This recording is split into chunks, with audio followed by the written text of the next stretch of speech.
So guys finally আজকে সেই দিনটা চলে এলো, আমরা যাচ্ছি হচ্ছে কাশ্মীর। তো চলো যাওয়া যাক। রেডি হয়ে গেছি আর এখন বাজে প্রায় 12টা, আমাদের ট্রেন আছে 1:10-এ। তো চলো, এইটা হচ্ছে আমার আউটফিট। তো চলো বেরিয়ে পড়ি, এবার শিয়ালদায় গিয়ে দেখা হবে।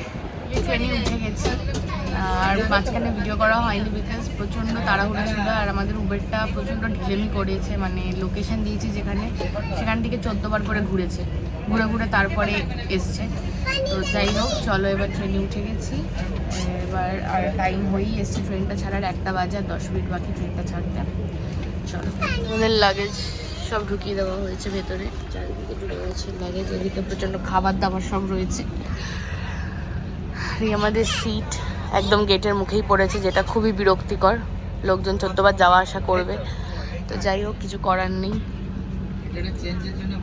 দুগ্গা দুগ্গা বলে বেরিয়ে পড়লাম। তো আমরা দক্ষিণেশ্বর ক্রস করে গেছি, তারপরে সেকেন্ড হুগলি ব্রিজ ক্রস করছিলাম। ক্রস করতে করতে বেলা তো হয়েই গেছে প্রায়, আমরা ট্রেনেই উঠলাম 1:10-এ। তো তখন অলরেডি বাজে 2:30। তো তাই লাঞ্চ করে নিচ্ছিলাম। তো বাড়ি থেকে খাবার নিয়েই গেছিলাম, সেটা হচ্ছে ফ্রাইড রাইস আর পনির।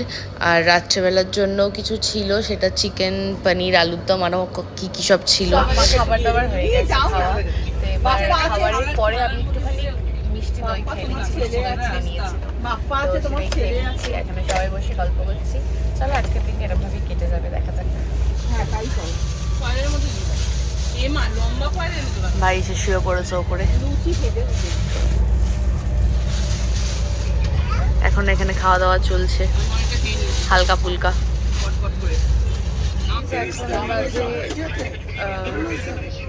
7:47, তো এখনও দেরি আছে পৌঁছতে, আমরা কালকে পৌঁছাবো। তো এখন গয়ায় এসে ট্রেন দাঁড়িয়েছে, দেখি আর কি করা যায় ট্রেনে বসে বসে। আপাতত তো গানই শুনছি, আর তো কিছু করি না, আর কিছু করতে পারবো বলেও জানি না। চলো এরমভাবেই চলতে থাকুক। রাতে কী খাবো, আবার দেখি কী আছে খাওয়া যায়। তো বসে বসে বোর হচ্ছিলাম বলে তো ভাবলাম একটুখানি আমাদের আরও যারা ছিল তারা B2, B9, B12 এরমভাবে আমরা ছড়িয়ে ছিটিয়ে গেছিলাম। তো আমি ছিলাম B9-এ। তো তাই ভাবলাম একটু B2 দিয়ে ঘুরে আসি, সবার সাথে দেখা করে আসি। তো যেতে গিয়ে আমাদেরকে প্যান্ট্রি ক্রস করে যেতে হতো, প্যান্ট্রির ভেতর দিয়ে যেতে হতো। তাই আমি ছোট্ট করে একটা ক্লিপ নিয়ে নিয়েছিলাম। ভেতরে রান্নাবান্না চলছিল, একদম দমে লাগিয়েছিল, দমে কষাচ্ছিল, একদম মাছ ভাজা একদম ভাজা হচ্ছিল। দেখে প্রচণ্ড লোভ লেগে গেল, বাট যখন আমাদের কাছে খাবারটা দেয় তখন আর সেরকম লোভ লাগে না। বাট কি করা যাবে, যাই হোক। তো রুটি ফুটি বানাচ্ছিল, দেখে খুব ভালো লাগলো। তো ওই দেখে টেখে আবার যে যার মতন, মানে আমি আবার আমার বগিতেই ফেরত চলে গেছিলাম। তারপর গিয়ে একেবারে রাত্রেবেলার ডিনারটাও করে নিলাম। রাত্রেবেলার ডিনারে যেমন বলেছিলাম লুচি, আলুর দম, চিকেন, অনেক কিছুই ছিল। তো চলো খেয়ে নিই। আর খাবার দাবারটা যেহেতু বাড়ির, তো ভালোই লাগবে নিশ্চয়ই খেতে। তো চলো আবার দেখা হচ্ছে পরের দিন সকালবেলা। সকাল দিয়ে কি করি সারা দিনটা চলো তোমাদেরকে আবার দেখাবো। তো নেক্সট ডে মর্নিং ঘুম থেকে উঠে গেছি, আর অনেকটা বেলা করেই উঠেছিলাম, মানে 10টা-10টার দিকে। রাত্রেবেলা খুব ভালো ঘুম হয়েছিল। দেন সকালে উঠে ব্রেকফাস্ট করে নিয়েছিলাম। রাত্রেবেলারই লুচি, পনির এরকম কিছু ছিল। তো ঘুম থেকে উঠেই খিদে পেয়ে গেছিলো বলে ঝট করে খেতে বসে গেছি। দেখতেই পাচ্ছ আমার চুলের মুখের কি অবস্থা, খুব খারাপ অবস্থা। তো ওটাই ব্রেকফাস্ট করে নিয়ে তো চলো এবার এরমভাবেই দিনটা শুরু করলাম। দেখা যাক আর কি কি করা যায়। ছোট পাগলের মতন লাগছে আমাকে দেখে, প্লিজ গাইজ ডোন্ট জাজ মি। মানে ফুল লাস্ট টাইমে আমি ওরকমভাবে পড়ে রয়েছি সকাল দিয়ে ঘুম থেকে উঠে। ব্রেকফাস্ট করে মাঝখানে কিছু করার ছিল না, তাই ডিরেক্ট লাঞ্চের টাইমেই ভিডিওটা শুরু করলাম। আমার ভাই ব্লগে আসতে চায় না, কেন জানি। এই ডালটা একটু ভালোই আছে, ওটা দিয়ে কোনো রকমের ডিমটা দিয়ে খেয়ে নিচ্ছি, যতটা খাওয়া যায় আর কি। হ্যাঁ, কি হচ্ছে? আমার জন্য যদি তোর ব্লগটা ফেমাস হয়ে যায়, তুই সেটা চাইছিস না?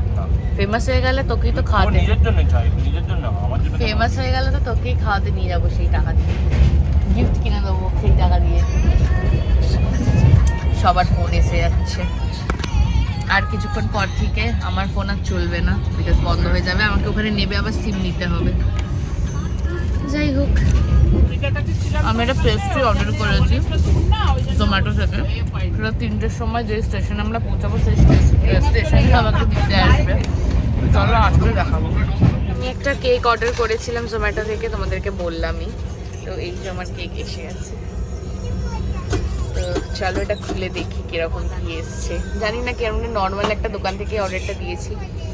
সো চলো দেখি তোমাদেরকেও দেখাই। বক্সটা তো বেশ ভালোই লাগছে। এই যে এইটা হচ্ছে ব্র্যান্ডটা যেখান থেকে আমি অর্ডার করেছি, লা প্যারিস বেকার্স পেস্ট্রিজ। চলো এটা খুলি। এটাও দিয়েছে দুটো স্পুন আর একটা প্লেট। আমি যেহেতু দুটো কেক অর্ডার করেছি তাই জন্য দুটো স্পুন দিয়েছে। ভালোই, বেশ প্যাকেজিংটা তো বেশ ভালোই। চলো এবার ভেতরটা খোলা যাক। আমি চকলেট ট্রাফেল অর্ডার করেছিলাম, তো এটা অনেকটাই মেল্ট হয়ে গেছে, বাট তাছাড়া দেখে তো বেশ ভালোই লাগছে। দেখো, চলো খাই, খেয়ে বুঝবো টেস্টটা কেমন, বাট স্মেলটা তো খুব ভালোই আসছে। খেলাম কেকটা, খুব ভালো খেতে, মানে এতটা ভাবিনি ভালো হবে, বাট খুবই টেস্টি খেতে। চলো এবার পুরোটা খেয়ে নিব।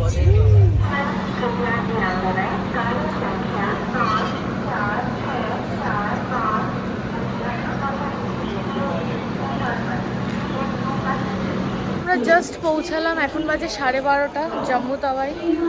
আর প্রচণ্ড খারাপ সিচুয়েশান শুনছি আমরা কাশ্মীরে, অলরেডি 26 জন মারা গেছে। বুঝতে পারছি না কি করব, আমাদের প্ল্যান চেঞ্জ করতে হবে, কারণ ওখানে কারফিউ হয়ে গেছে, যাওয়ার কোনো অপশানই নেই আর। তো এখন বাজে রাত 12:30, জানি না এখন এখান দিয়ে আমাদেরকে একটা হোটেলে উঠতে হবে, তারপর ডিসাইড করব যে আমরা কি করব, কারণ আমাদের বাড়ি ফেরার ডেট হচ্ছে 2 তারিখ। তো এতদিন ধরে আমরা কি করব বুঝতে পারছি না। তো চলো, সিচুয়েশন দেখলাম যা টেররিস্ট অ্যাটাক করেছে কাশ্মীরে, অলরেডি 26 জনকে মেরে দিয়েছে, স্পেশালি হিন্দুদেরকে, মানে হিন্দুদেরকে নাম জিজ্ঞেস করে করে মারছে ওদেরকে, লিটারেলি মেরে, মানে যা দেখলাম আমি চারিদিকে, ফেসবুক যা ছিল সব জায়গায় ভরে গেছে। তো চলো এবার দেখা যাক কী করি, আমাদের এখান থেকে অন্য জায়গায় যেতে হবে না কি করব বুঝতে পারছি না। চলো দেখা যাক।